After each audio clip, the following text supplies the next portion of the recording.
Welcome to Exit Like a Boss. I'm going to show you, having helped nearly 800 business owners work through a 21-step process to exit like a boss, how you can do it, what you need to know, the steps you need to take, and what's actually involved in you and your business being able to maximize value and successfully exit like a boss. Hope you enjoy it. In this episode of Exit Like a Boss, we're going to talk about setting goals and outcomes. Goals and outcomes for you, the owner, for the business, for the employees, and for your finances, all of which make up a successful exit strategy. Let's start with the business, because that's often the easiest one. We need to be really clear what our exit strategy is actually going to look like. Most of the time when I talk to business owners, they haven't thought about this yet, or they have some vague view of perhaps when I turn 65, I'm going to think about selling the business at that point. Let me tell you now, that will not happen without preparation. And preparation actually starts with being very clear on what that exit strategy looks like. It's a very different process and implementation plan if you want to prepare your business for a listing on a stock exchange compared to if you wanted to pass the business on to your two oldest children. Those preparations are different. The implementation plan and the timetable is different. The focus is different on what needs to be done and how.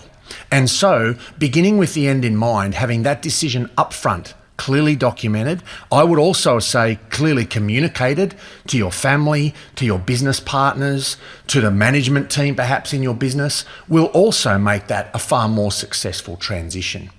Now, to be clear, that exit strategy goal needs to be quite specific. It needs to be time-based. It's not okay to just say, I'm going to exit in about 10 years' time by selling my business. It has to be specific. I'm going to exit on the 15th of June, 2035, which happens to be the day that I turn 65 years old.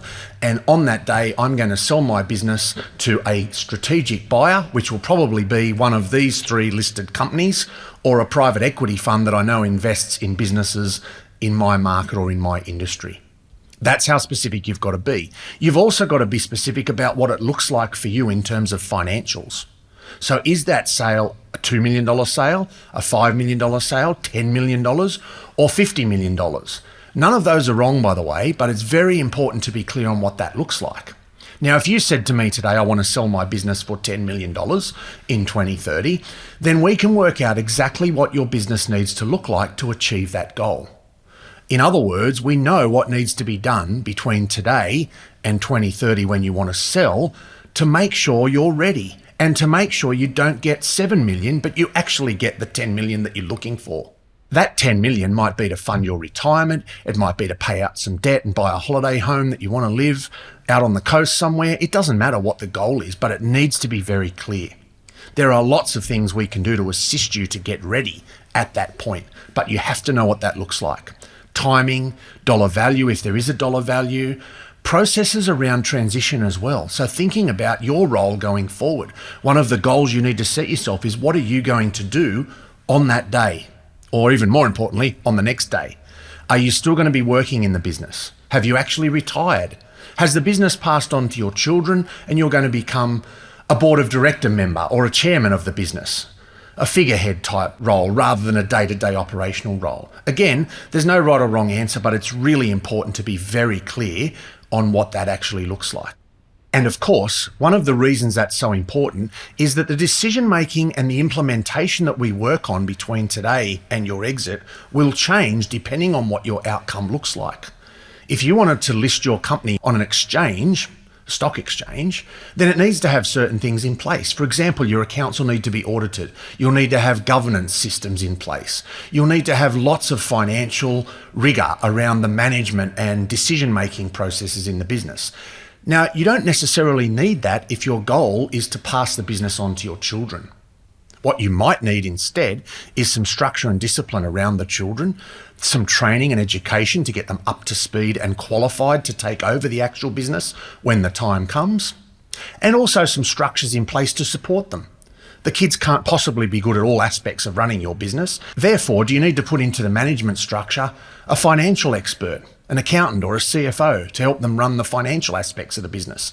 Maybe they're already good at that, but they're not so good at sales and marketing, so you need to put somebody like that in place. That transition takes time. The training and education also takes time. So again, getting very clear on what the goal and strategy is up front is quite important. I would say spend some time, think about what that exit goal looks like for you. Write it down. 2 or 3 sentences. I plan to sell my business on this date for this much money to this type of buyer. My role after that will be X, Y, and Z. I'm looking to do so-and-so after I retire or after I sell. So there's a detailed strategy in place.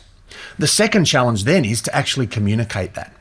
Start to talk to family members, your spouse, your children, other family members that might work in the business. And of course, your business partners or other shareholders, if you do have those as well, is also quite important. It's quite amazing the number of businesses I talk to who have never had this conversation and actually find their business partner or even their spouse is really, really surprised at what that strategy looks like because it's never been talked about. It's sort of a hidden secret. Nobody likes to talk about exit and succession planning. But let me assure you, people that do get better results. Getting your family on board, other shareholders on board, and even your key employees on board will definitely get you a better result than keeping it secret to yourself.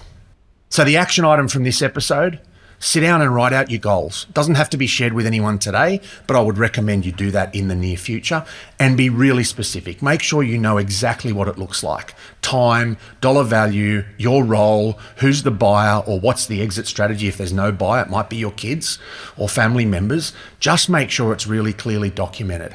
I would actually encourage you to start a journal around the exit strategy with all of these key steps documented on the way through this program of exiting like a boss. You can start to document all of the steps you're going to take. What are the things you need to do? What do you need to get others to do to help make sure you maximize the value of your business and successfully exit when the time's right for you?